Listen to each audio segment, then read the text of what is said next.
Hello everyone, my name is Deepika Patni. और आज हम लोग बीपी 66 बीपीएससी 2020 के मैथ्स एंड रीजनिंग के क्वेश्चन डिस्कस करेंगे। बीपीएससी में हर बार 10 से 15 क्वेश्चंस मैथ्स एंड रीजनिंग के होते हैं।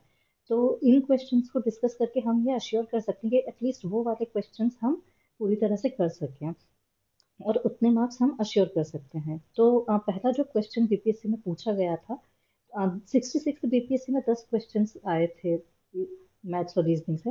तो आज हम लोग पांच क्वेश्चंस डिस्कस करेंगे, पांच क्वेश्चंस नेक्स्ट वीडियो में डिस्कस करेंगे। तो ये जो पहला क्वेश्चन है, ये सीरीज के ऊपर है। तो मिसिंग नंबर इसमें हमसे पूछा गया है। यहाँ पर जो है एक मिसिंग नंबर पूछा गया कि क्या मिसिंग नंबर होगा। तो इस तरह की सीरीज में जब हमें देखने को मिल रहा है कि जो नंबर्स हैं वो ऑलमोस्ट मल्टीपल में इंक्रीज हो रहे हैं, लाइक 4 into 4 16 प्लस समथिंग। तो इस तरह के क्वेश्चंस में हम हमें मल्टीप्लिकेशन के फॉर्म में जाना पड़ेगा।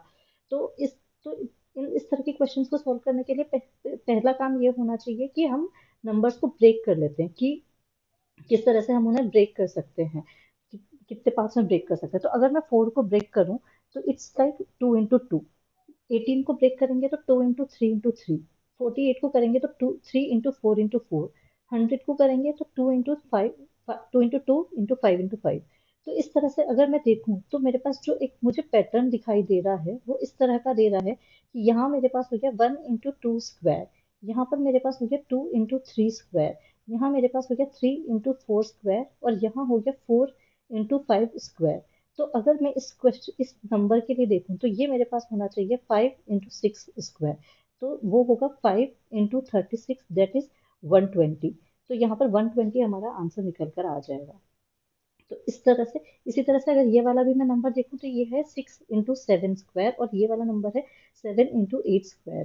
तो इस तरह से हम इन ये सीरीज वाले क्वेश्चंस को ब्रेक करके उनका पैटर्न पता कर सकते हैं कि क्या पैटर्न होगा। नेक्स्ट क्वेश्चन हमारे पास है 2 and C3 का रेशियो NC2, और ये रेशियो इक्वल है 44:3 के। तो इस तरह, और हमें क्या फाइंड करना है, हमें n की वैल्यू फाइंड करनी है कि अगर इस तरह का रिलेशन है तो n की वैल्यू क्या होगी उस कंडीशन में। तो सबसे पहले हम ये देख रहे हैं कि NCR की वैल्यू क्या होती है। यहाँ पर n भी एक नंबर है, r भी एक नंबर है। तो NCR की वैल्यू होगी n factorial divided by n minus r factorial into r factorial. या और इस फैक्टोरियल को हम इस तरह से भी लिखते हैं, तो ये भी एक तरीका है इसे डिनोट करने का। तो अब यह एन फैक्टोरियल होता क्या है? एन फैक्टोरियल होता है कि जो नंबर है उसे हम एक एक सब्ट्रैक्ट करके उसके प्रीवियस जितने भी नंबर्स है उन सब नंबर्स का मल्टीप्लीकेशन है। जैसे कि n into n minus one into n minus two into n minus three up to one तक, 4 into 3 into 2 into 1 तक। तो अगर अब मैं इसे देखूं तो मैं इसे इस तरह से भी लिख सकती हूँ, n into n minus one factorial, या फिर n into n minus one into n minus two factorial, या फिर n into n minus one into n minus two into n minus three factorial. तो इस तरह से इसकी कई हम पैटर्न बना सकते हैं कि किस तरह से उसे लिखा जा सकता है। तो यहाँ पर अब हमें जब ये पता चल गया है कि हम इसे इस तरह से भी लिख सकते हैं, अब हम जो क्वेश्चन में वैल्यूज दी हुई हैं उन्हें देखेंगे। तो हमें पहली चीज निकालनी है 2nc3। तो 2nc3 को मैं लिखूंगी 2n factorial divided bye 2n minus three factorial into three factorial. तो अब इसे हम और एक्सपेंड करेंगे तो हम क्या लिख सकते हैं, 2n into 2n-1 into 2n-2 into 2n-3 factorial divided bye 2n-3 factorial into 3 into 2 into 1। तो अब ये 2n-3 फैक्टोरियल से 2n-3 फैक्टोरियल कैंसिल हो जाएगा, क्योंकि मल्टीप्लिकेशन में है सब नंबर्स, तो हम इन्हें इजीली कैंसिल कर सकते हैं। तो अब हमारे पास क्या बचेगा, यहाँ पर अब हमारे पास बचा n इंटू 2n-1। अब इस 2n-2 में से मैं अगर 2 को कॉमन ले लूं तो अंदर मेरे पास बचेगा n-1।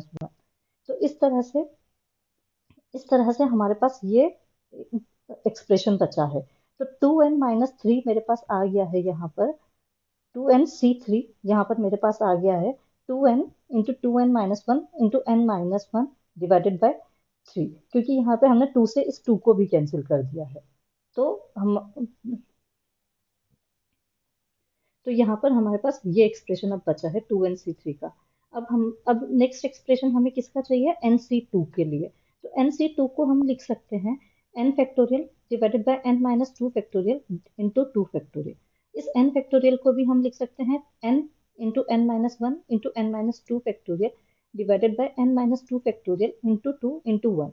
अब मैं यहाँ पर भी n माइनस टू फैक्टोरियल को n माइनस टू फैक्टोरियल से कैंसिल कर दूंगी, तो मेरे पास अब क्या एक्सप्रेशन बचेगा एन सी टू का, n into n minus one divided by two. अब हमें जो रेशियो का दिया गया है वो दिया गया है 44 डिवाइडेड बाई थ्री।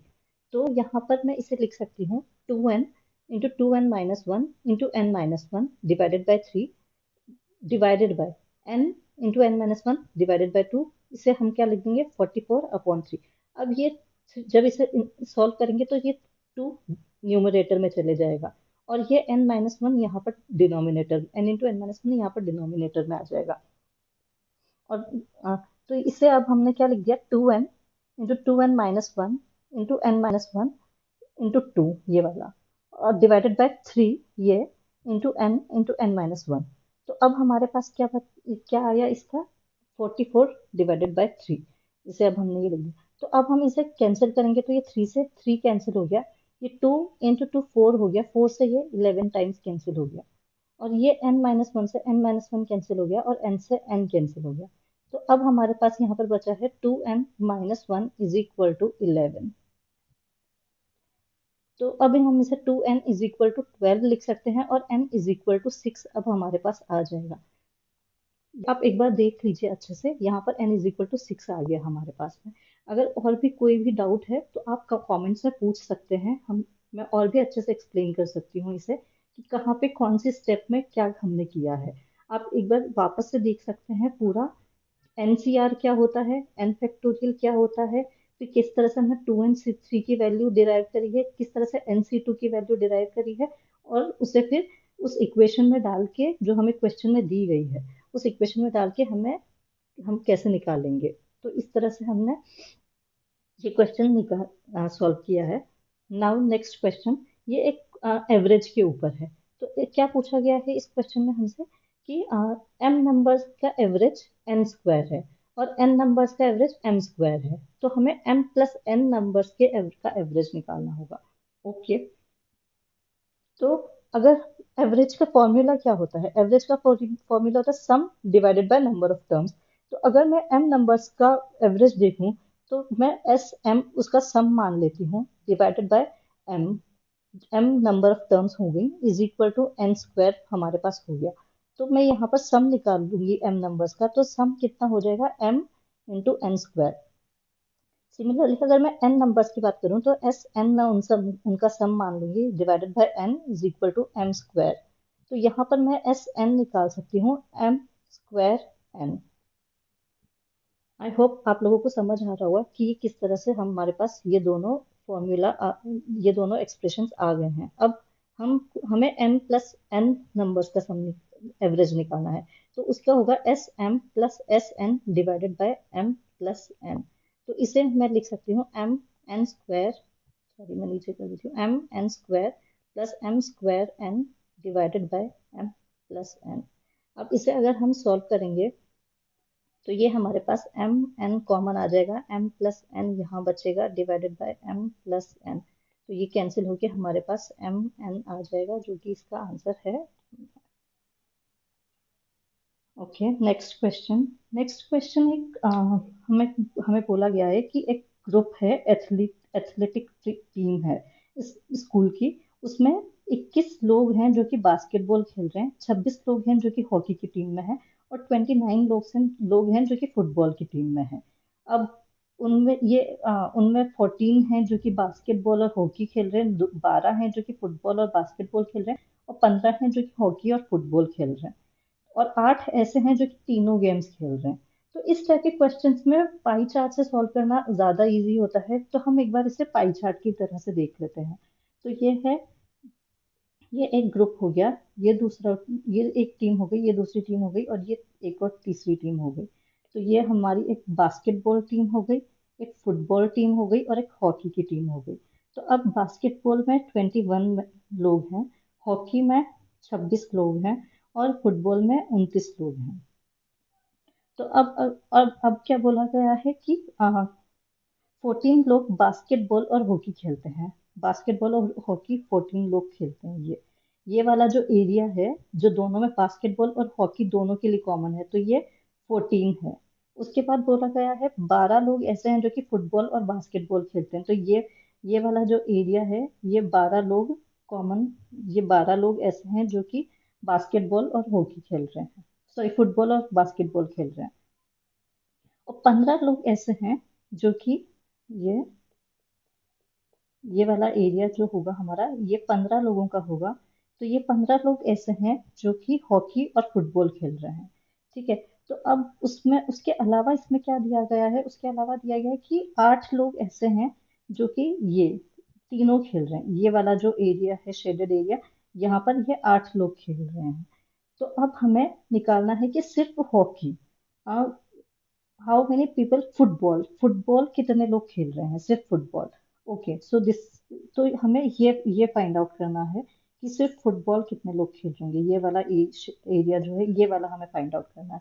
तो अब ये 29 जो रिप्रेजेंट कर रहा है यहाँ पर, ये इस पूरे सर्कल को रिप्रेजेंट कर रहा है 29।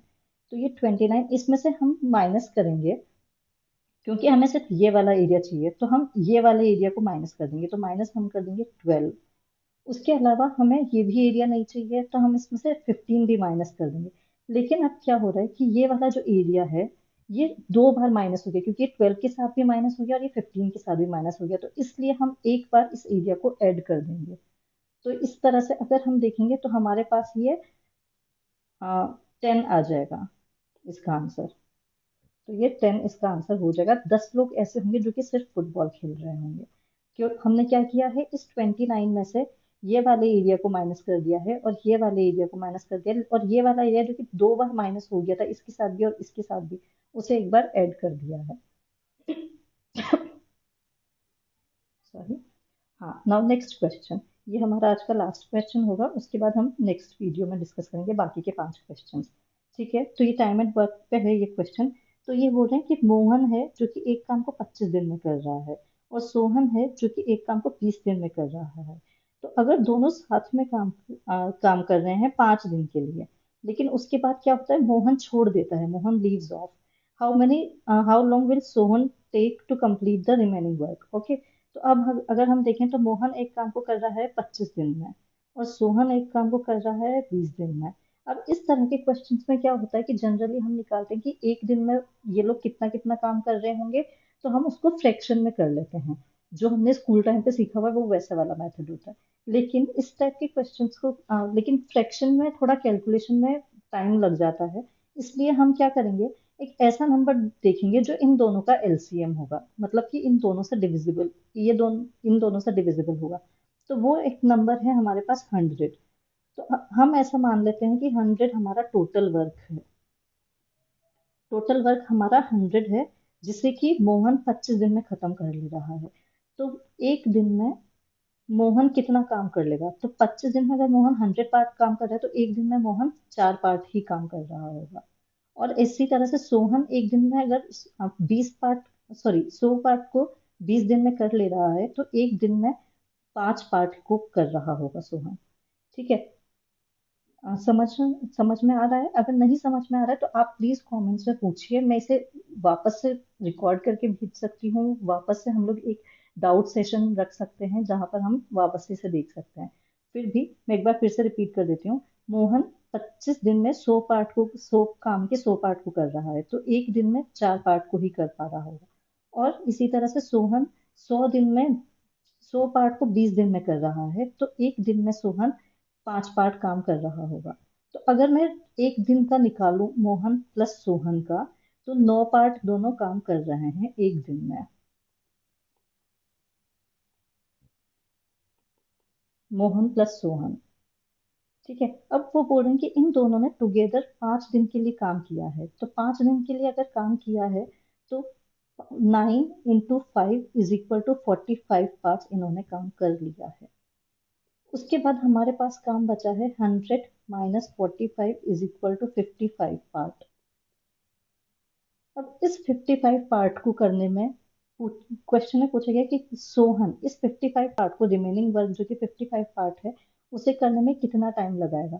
तो उसे करने में सोहन, जब सोहन अगर 5 पार्ट एक दिन में कर पा रहा है, तो 55 पार्ट को करने में वो 11 दिन लगाएगा। तो हमारा आंसर होना चाहिए 11 डेज। ओके, अगर कुछ भी डाउट है तो आप लोग कमेंट्स में पूछ लीजिए। मैं वापस से एक्सप्लेन कर सकती हूँ, अलग से एक्सप्लेन कर सकती हूँ। And thank you so much.